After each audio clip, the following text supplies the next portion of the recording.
Today, I'm going to begin the process of corning this venison roast. This is about a 3.5 pound roast. It's a sirloin roast. For this corned venison, here's what I use. From start to finish is only 4 days. Making corned venison is a two-phase process. The first phase is the brine preparation and the actual brining, which takes only 4 days. The second phase is the cooking and, of course, the eating.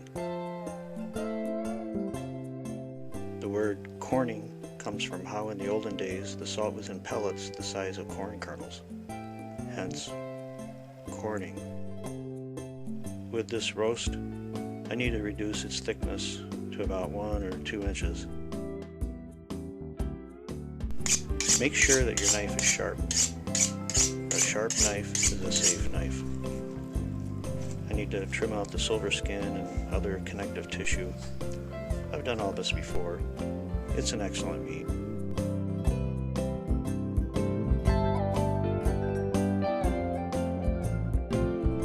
Now that the meat's trimmed out, see the waste parts and see the extra bits that make a good lunch meat? Put the big meat into the pottery bowl or a crock pot.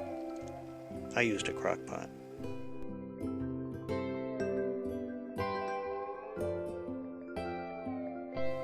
Set this aside for now. Time to prepare the brine. Get 2 quarts of spring water or distilled water. I'm using water right from the ground or on a well. It's pretty good water. Next, add 1/2 cup of canning and pickling salt to the water. Then 1/2 cup of tenderizing salt. The tenderizing salt, a mixture of salt, sugar, and preservative. It's the preservative that gives the corned meat its characteristic pink color. Add 3 tablespoons of plain cane sugar. This looks like 1 tablespoon, but there were 3. Then I add pickling spice, 2 tablespoons.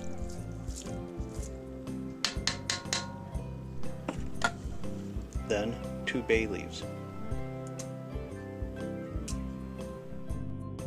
Coarse ground black pepper. I know the recipe calls for 8 whole peppercorns, but I haven't had those around since high school. I do have minced garlic. I'll use about a teaspoonful.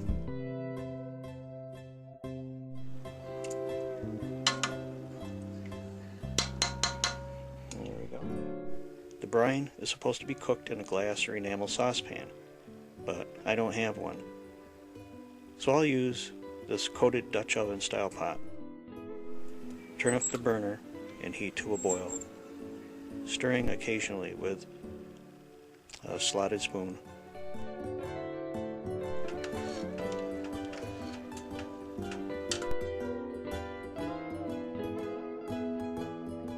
Here I'm cooking some trimmings for lunch, or for the dog, so she's not left out.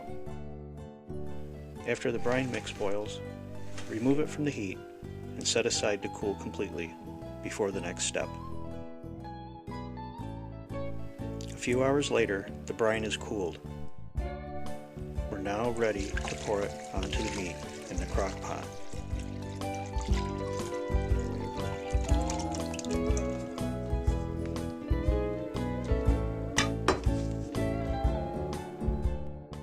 Cover the crock with some plastic wrap and then the cover in order to keep the air out.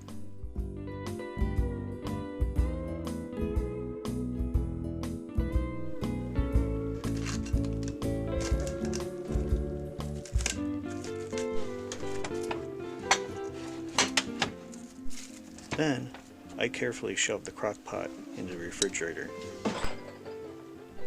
and close the door. I keep the meat and brine in the refrigerator for 4 days. Once a day, I turn over the meat with a slotted spoon. Cover it back up again and return it to the fridge.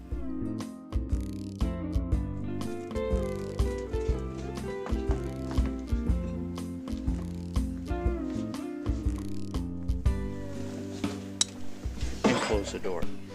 After 4 days of brining and turning, the corned venison is ready for the next step, rinsing. First, drain the brine. Transfer the meat with some metal tongs into a Dutch oven style pot that has enough fresh water in it to cover the meat, and commence to heat it to a boil. Once boiled, remove from the heat and carefully pour off the water. This rinses off the excess salt. Put fresh water into the pot to cover the meat. Heat it to a boil.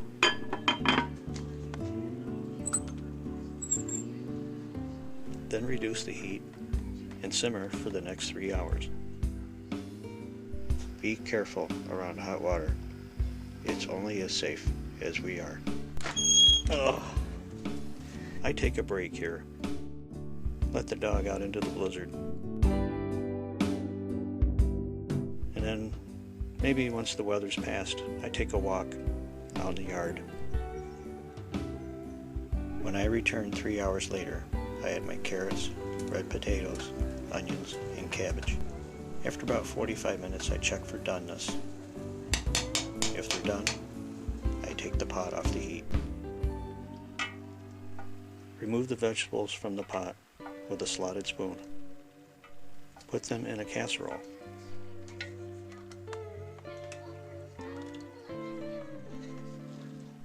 Remove the meat with a fork, probably a big one, and put it into another casserole. Finally, you set your table and eat your corned venison.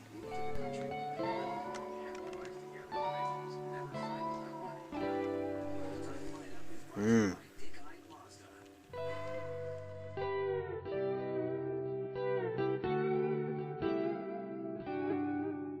Yum. Corned venison tastes just like corned beef, except venison lacks fat, which is good if you eat a lot of venison.